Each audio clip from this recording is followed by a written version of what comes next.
Okay شاہ صاحب، یہ جتنے بھی ہمارے ادوار ہوتے ہیں، محرم کا مہینہ ہوتا ہے، سفر کا مہینہ ہوتا ہے، عام طور پہ لوگ جو ہیں وہ اس بحث میں پڑ جاتے ہیں کہ ہمیں ان مہینوں میں خوشیاں منانی چاہیے کہ نہیں منانی چاہیے، یہ کرنا چاہیے کہ نہیں کرنا چاہیے.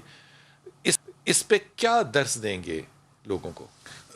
دیکھیں، یقیناً وہ پورا سال ہی انسان، پابندیاں نہیں ہیں ان چیزوں کی، لیکن کچھ چیزیں اخلاقیات ہوتی ہیں، کچھ اپنے دل کے جذبات ہوتے ہیں، احساسات ہوتے ہیں.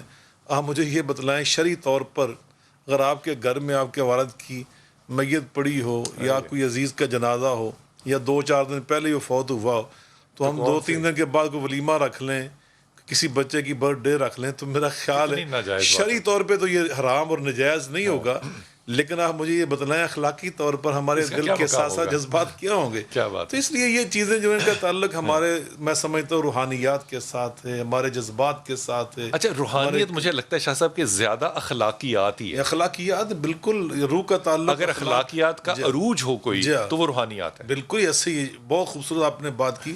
نبی پاک نے یہی میں فرمایا نا کہ آپ فرماتے ہیں بعثت لاتمم مکارم الاخلاق، میں تو بنیادی طور پر جو پیغام لے کر آیا ہوں نا وہ مکارم الاخلاق کا، میں اخلاق کی تکمیل کرنے والا بنا کر بھیجا گیا ہوں. تو آپ نے ہمیں یہی اخلاقیات سکھائی ہیں نا. آپ کے پڑوس میں، میں کہتا ہوں آپ کے رشتہ دار نہ بھی ہوں تو بات کا سچی بات ہے، میں نے اپنی ہوش میں دیکھا ہے کہ محلے کے اندر کوئی فوتگی ہو جاتی تھی تو لوگ اپنی شادیاں ملتوی کر دیتے تھے، بے شک ولیمے ملتوی کر دیتے تھے، براتیں ملتوی کر دیتے تھے، کہ ہمارے حالانکہ وہ رشتہ دار نہیں بھی ہوتے تھے، لیکن ایک احساس ہوتا ہے، جذبہ ہوتا ہے.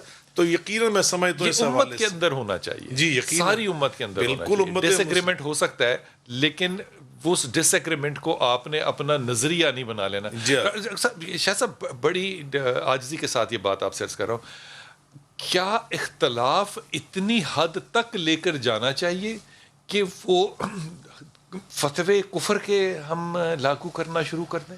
دیکھیں، پہلی تو بات ہے، سچی بات ہے، ہمیں اس سطح تک جانا ہی چاہیے تھا.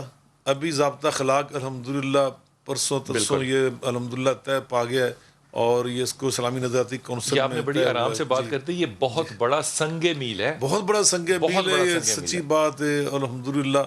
اور یہ اللہ نے ہمیں بھی شرف بخشا کہ ہم ان ساری کوششوں میں شامل رہیں. تو یقیناً یہ ایک بہت بڑا کام ہوا. لیکن میں سمجھتا ہوں من حیث الامت، من حیث القوم، ہمیں پہلے ان چیزوں کا احساس و ادراک ہونا چاہیے تھا، خاص طور پر بتانے کی ضرورت دینی طبقے کو. بالکل. دیکھیے نبی پاک علیہ السلام نے ہمیں کیا پیغام دیا.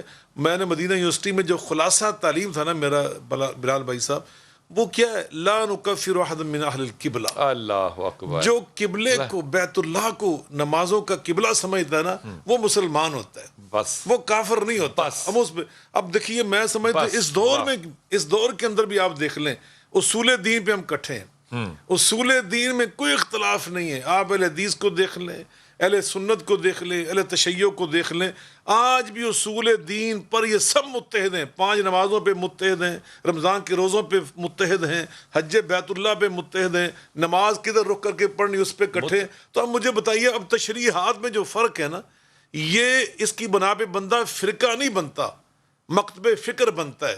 مکتب فرق نہیں بنتے، یہ مکاتب فکر ہے، مکاتب فرق نہیں ہے، یہ فرقے نہیں ہیں، یہ مکتب فکر. آپ کی بات کو بڑھا رہا ہوں میں، میرے خیال میں یہ رحمت اور برکت ہے. پتہ ہے کیوں؟ اگر یہ نہ ہو تو میں اور آپ آپس میں بحث ہی نہ کریں. بہت خوبصورت آپ نے یہ جملہ بولا، بحث ہی نہ کریں، یہ بحث زندہ رکھتی ہے چیزوں کو. اور اتنی خوبصورت بات کی، ہمیشہ اس کے حوالے سے کہتا ہوں کہ اسی فکری جو ہمارا فرق ہے نا، اس کی وجہ سے ہمارے اسلامی لٹریچر میں اتنی وسعت پیدا ہوئی، اتنی جامعیت پیدا ہوئی ہے کہ دنیا میں کوئی اس کی مثال ہی نہیں ہے، دنیا کے اندر نظیر ہی نہیں ہے. جس کا نتیجہ کیا نکلا ہے؟ پہاڑوں میں رہنے والے لوگ، صحراؤں میں رہنے والے لوگ، سہرے سمندر پہ رہنے والے، ان کے حقائق زندگی الگ الگ ہیں، مگر ان اختلافات جو فقہی اختلاف، ان کی برکت وہ سب حقائق زندگی الگ الگ ہے، لیکن مقصد زندگی سب کا ایک ہے. وقفہ لیتے واپس آتے ہیں. کیا بات، واہ واہ واہ.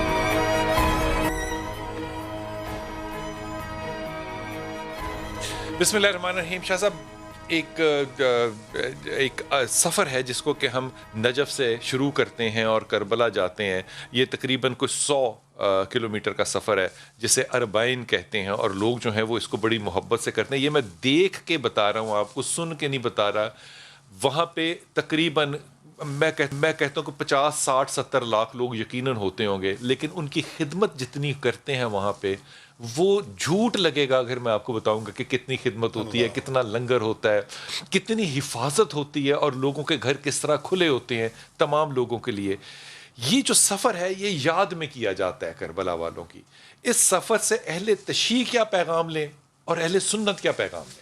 میں سمجھتا ہوں بلال بھائی یقیناً وہ ایک اپنے اپنے انداز سے حضرت سیدنا امام حسین علیہ السلام اور آپ کے رفقاء کرام اہل بیت اطہار سے محبت عقیدت کے اظہار ہے. بے شک.